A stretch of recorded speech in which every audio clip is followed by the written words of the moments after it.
Salmo 127. Cántico gradual para Salomón. Si Jehová no edificare la casa, en vano trabajan los que la edifican.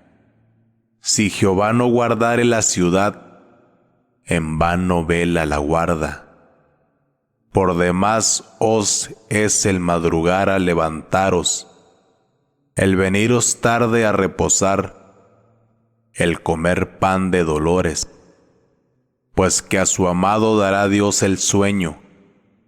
He aquí, heredad de Jehová son los hijos, cosa de estima el fruto del vientre. Como saetas en mano del valiente, así son los hijos sabidos en la juventud. Bienaventurado el hombre que hinchió su aljaba de ellos. No será avergonzado cuando hablare con los enemigos en la puerta. Queridos hermanos, muchos piensan que este salmo fue escrito por David para su hijo, conclusión derivada del sobrescrito para Salomón. Pero las preposiciones hebreas usualmente pueden tener varios significados. En este caso, le puede significar tanto para como de, como queda demostrado en el sobrescrito de otros salmos. En este comentario preferimos inclinarnos por una autoría salomónica, puesto que la tradición literaria es muy afín a la sabiduría de Proverbios. De hecho, si este salmo fuese migrado a un capítulo de Proverbios, pasaría totalmente desapercibido. Por el contrario, la presencia de este escrito entre los salmos llama bastante la atención. Sin embargo, en los versos 1 y 2 se traduce en vano, 3 veces del hebreo shab, lo que sería un argumento a favor de la autoría davídica, puesto que nunca se usa en Proverbios o Eclesiastes. De todas maneras, no es un argumento concluyente. Ahora bien, el Salmo 127 está compuesto de 2 secciones bien delimitadas, que aparentan incluso no tener hilación la una con la otra.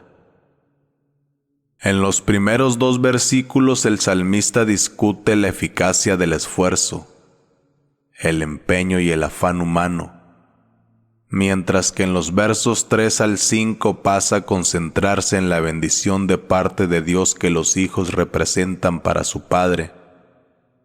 Pareciera ser como si el autor se hubiese sentado frente al papiro pensando si tiene algo importante para comunicar a otros, y acabase escogiendo 2 temas muy diferentes.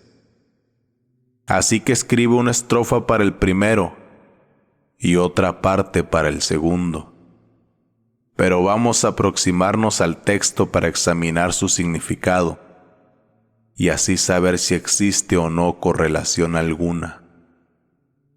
En los versículos 1 y 2, el autor plantea en estos versículos que queda suficientemente claro con una lectura superficial. Me gusta visualizarlo como caminando por las calles de la ciudad y observando las distintas actividades en que los hombres empeñan su tiempo y sus fuerzas. Primeramente observa algunas personas que con el sudor de su frente, dedicación y sacrificio trabajan por construir una casa, a pleno sol, colocando los fundamentos, bloque tras bloque, haciendo mediciones, batiendo mezcla. Sin duda se esfuerzan en hacer un buen trabajo. El salmista continúa caminando y nota a los soldados de pie sobre los muros y tomando guardia en las puertas de la ciudad, procurando estar alertas de cualquier movimiento extraño que puedan observar, a fin de proteger el recinto de los peligros extranjeros. Observa también a un padre de familia que sale de casa muy temprano despidiéndose de su esposa sabiendo que no le verá nuevamente, sino hasta tarde en la noche, pues la vida demanda de él trabajo, sin reposo, para poder llevarles alimentos. Después de sus observaciones, el salmista vuelve a su escritorio y reflexiona. ¿Tiene algún valor? ¿Tiene algún sentido el empeño de los hombres cuando no es Dios el que lleva adelante el proyecto? ¿Puede el hombre, por más que se afane, añadir un codo a su estatura? Toda la dedicación y habilidad humana puede sustituir a la bendición de Dios. Y entonces concluye: si Jehová no edificare la casa, en vano trabajan los que la edifican. Si Jehová no guardare la ciudad, en vano vela el que la guarda. Porque salvo lo que se hace en sociedad con Dios, el trabajo humano es vano. Y entonces añade que en vano aquel hombre se afana con gran cansancio y pena para comer un pan de angustia, cuando Dios dará a su amado el sueño, es decir, que Dios da al que ama reposo y paz. El argumento de estos primeros 2 versículos se resume en que el esfuerzo humano sin la bendición de Dios es nulo. Jehová tiene que ser quien edifique la casa. Debe ser quien guarde la ciudad, de ser quien provee el alimento, porque si no es así, la cosecha humana poco vale y poco dura. Es como el hombre que construye su casa sobre la arena, y cuando viene una tormenta la derrumba. Es como la inversión de tiempo, fuerzas y dinero en construir el barco más grande del mundo, que no duró más de 4 días, porque un roce con un iceberg lo mandó al fondo del océano. ¿Te das cuenta de lo absurdo de la vida sin Dios, su dirección y aprobación? Esto mismo es el argumento del libro de Eclesiastes. Sin Dios el quehacer humano es absurdo, es vano. Pero qué diferencia cuando Jehová construye la casa, cuando guarda la ciudad, cuando provee del alimento al padre de familia. ¡Qué diferencia! Y es que la intención de este pasaje no es decir, no hagas nada, porque es inútil.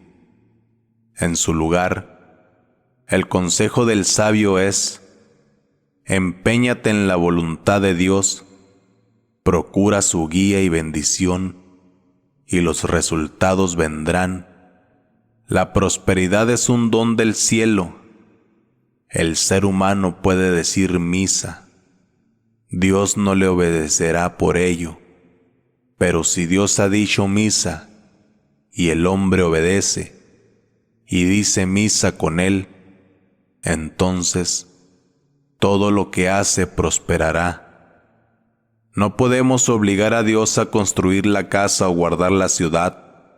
Nosotros tenemos que construir la casa que Dios ha dicho, guardar la ciudad como Dios ha mandado, pedir su bendición para cada empresa que comenzamos y estar dispuestos de desistir si su providencia así lo indica. En eso radica el éxito. Es la misma idea que proporciona Proverbios 21:31. El caballo se alista para el día de la batalla, pero es el Señor quien da la victoria. El hombre debe hacer lo suyo, por supuesto, pero mucho afán sin la bendición del Señor será en vano. En los versículos del 3 al 5 de este salmo, nos enfrentamos con un giro dramático en la trama. La segunda estrofa comienza con las palabras: herencia de Jehová son los hijos, cosa de estima el fruto del vientre. Luego compara los hijos con saetas en las manos de un hombre valiente, y culmina pronunciando una bendición sobre el hombre que llena su aljaba de ellos, pues le irá bien cuando hable en la puerta con los enemigos. Herencia de Jehová. Esta expresión habla de los hijos como propiedad y don de Dios. En Isaías 8:18 dice: He aquí yo y los hijos que Dios me dio. Y en Josué 24:3-4 se reconoce a Dios como quien concede, como quien otorga un hijo como regalo, y siendo que en el segundo verso se utiliza sacar, cosa de estima, se enfatiza su valor. Cuando una pareja ha hecho las cosas adecuadamente, cumpliendo con los mandamientos de Dios y comprometiéndose por medio del matrimonio, entonces los hijos son una preciosa herencia del Señor para esos padres, un gran privilegio, un tesoro digno de mucha estima. Y es en este punto que se halla la conexión con la primera estrofa.